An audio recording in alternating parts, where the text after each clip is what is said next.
नमस्कार दोस्तों। विपक्ष अपनी जिम्मेदारी समझे तो सत्ता पक्ष को न सिर्फ मनमानी करने से रोक सकता है बल्कि सरकार तक गिरा सकता है। पहले हमने कई मामलों में सरकार को गिरते देखा भी है, लेकिन दूसरी तरफ अगर विपक्ष अपनी जिम्मेदारी और जवाबदेही से तौबा कर ले, ये केंद्र प्रकारण सत्ता तक पहुंचना चाहे तो न सिर्फ वैक्यूम विपक्ष के हालात क्रिएट कर सकता है बल्कि जनता के बीच अपनी भद भी पिटवा सकता है।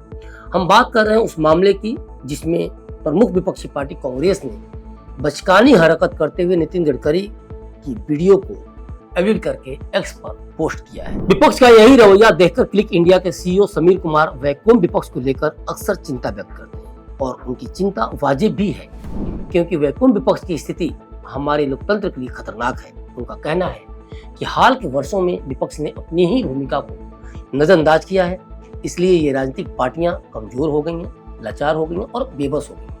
विपक्ष की बेबसी का परिणाम क्या हो रहा है, इसे विपक्ष अच्छी तरह से समझता है, लेकिन वह किसी भी तरह से सत्ता पाने की अभिलाषा में इतना मशगूल है कि इस पर सोचना ही नहीं चाहता, क्योंकि अगर वो इस ओर ध्यान देगा तो संजीदा और लोगों के रोजमर्रे के बढ़ते संकट का सरकार से उसे सॉल्यूशन मांगना पड़ेगा, उसे लड़ना होगा और यही विपक्ष मार खा जाता है। कांग्रेस के वीडियो पोस्टिंग के बाद इस मामले में केंद्रीय मंत्री नितिन गडकरी ने कांग्रेस अध्यक्ष मल्लिकार्जुन खड़गे और महासचिव जयराम रमेश को कानूनी नोटिस भेजा है। केंद्रीय मंत्री का कहना है कि कांग्रेस के ऑफिशियल एक्स अकाउंट से उन्हें लेकर आपत्तिजनक कंटेंट शेयर किया गया। सिर्फ इतना ही नहीं बल्कि कांग्रेस के दोनों दिग्गज नेताओं को भेजे गए नोटिस में उनके लिखित तौर पर माफी मांगने को भी कहा गया है। नितिन गडकरी के वकील बालेंदु शेखर ने कहा है कि बीजेपी नेता ये देखकर हैरान थे कि एक समाचार पोर्टल को दिए इंटरव्यू से 19 सेकंड की क्लिप उठाई गई। इस क्लिप में जो बातें कही गई उसका संदर्भ और अर्थ छिपा हुआ ही रह गया।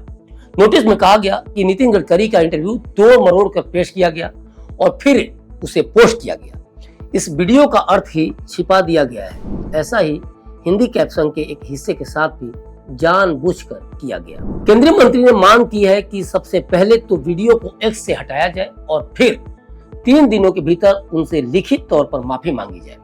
कानूनी नोटिस में कहा गया है कि कानूनी नोटिस आपको एक्स से पोस्ट को तुरंत हटाने के लिए कहता है। कानूनी नोटिस मिलने के बाद किसी भी हालत में पोस्ट को अगले 24 घंटे में हटाया जाए, साथ ही 3 दिनों के भीतर मेरे मुवक्किल से लिखित माफी मांगी जाए। ये पूरा कहना है बालेंदु शेखर जी का, जो कि नितिन गडकरी के वकील हैं। नोटिस में आगे कहा गया है कि अगर ऐसा नहीं किया जाता है तो मेरे मुवक्किल के पास आपके जोखिम और खर्च पर नागरिक एवं आपराधिक सभी कार्रवाइयों का सहारा लेने के अलावा कोई और विकल्प नहीं बचेगा।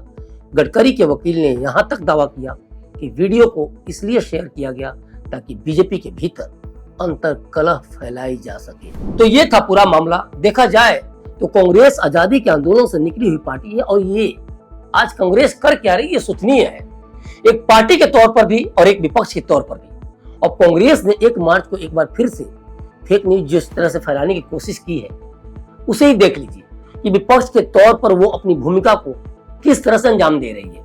कांग्रेस ने मोदी सरकार को बदनाम करने के लिए किया क्या, पहले ये जान लेते हैं। कांग्रेस ने एक्स हैंडल से एक ऐसा वीडियो ट्वीट किया जो एडिटेड और फर्जी था। कांग्रेस के इस 19 सेकंड के वीडियो में केंद्रीय मंत्री नितिन गडकरी को यह बोलते दिखाया गया है, आज गांव गरीब मजदूर किसान दुखी है।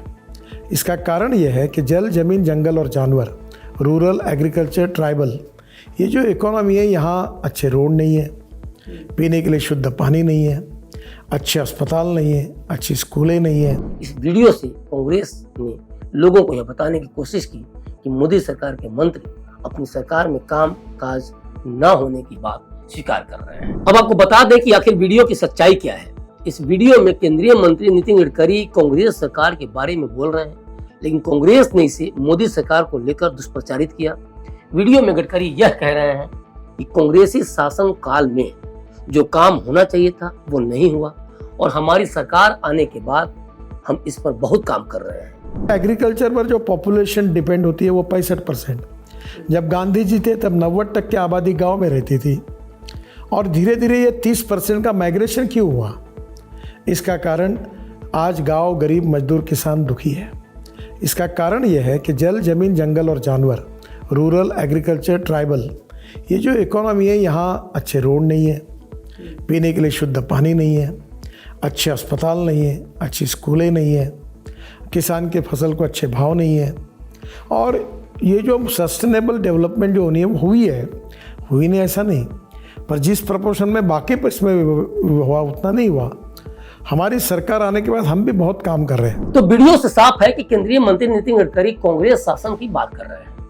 वीडियो में केंद्रीय मंत्री कह रहे हैं कि पलायन इसलिए हुआ क्योंकि उस समय काम नहीं हुए और उनकी सरकार इस मुद्दे पर तेजी से काम कर रही है। लेकिन कांग्रेस ने इस वीडियो को लेकर किया क्या, और कांग्रेस है कौन?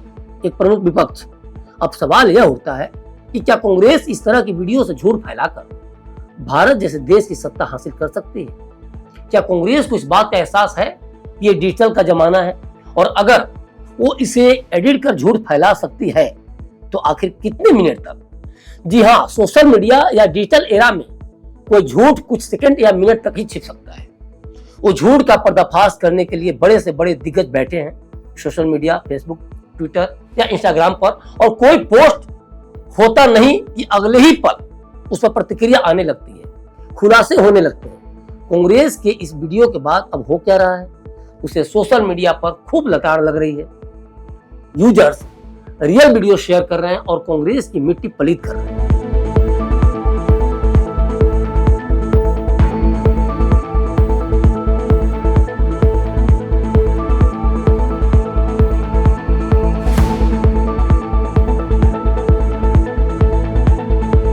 जरा सोचिए कि भारत जैसे देश की प्रमुख विपक्षी पार्टी की जिस तरह से शिक्षा लेकर हो रही है, और वो भी आम चुनाव से ऐन पहले, उसे लेकर क्या मैसेज जाएगा जनता के बीच, और वो भी नितिन गडकरी जैसे कर्मठ और ईमानदार केंद्रीय मंत्री के मामले में। देखा जाए तो नितिन गडकरी के काम की क्वालिटी और काम की तेजी को लेकर देश के नागरिकों के बीच शानदार छवि है, उनकी फैन फॉलोइंग है। तो कांग्रेस ने मोदी सरकार को बदनाम करने के चक्कर में नितिन गडकरी को तो नाराज किया ही, साथ ही उनके फॉलोअर्स को भी नाराज किया है। जरा देखें इस वीडियो को गलत तरीके से पोस्ट करने के बाद एक्स यूजर्स किस तरह से कांग्रेस को फटकार लगा रहे हैं। तो ये था पूरा मामला कांग्रेस जैसी प्रमुख विपक्षी पार्टी का वैकुम विपक्ष की तरफ तेजी से बढ़ते कदमों का, उसके रवैये का। सच्चाई ये है कि हाल के वर्षों में कांग्रेस या अन्य विपक्षी पार्टियों के नेता केंद्र सरकार को उसकी रोजगार या महंगाई जैसी कई नीतियों पर ठीक से घेर नहीं पाए, या फिर उलूल जुलूल बयान देते रहे। परिणाम क्या हुआ कि कांग्रेस के बड़े दिग्गज भी विपक्षी खेमे से बाहर आकर सत्ता पक्ष में आ बैठे, जो वैकुम विपक्ष की जमीन को और अधिक उर्वर किया।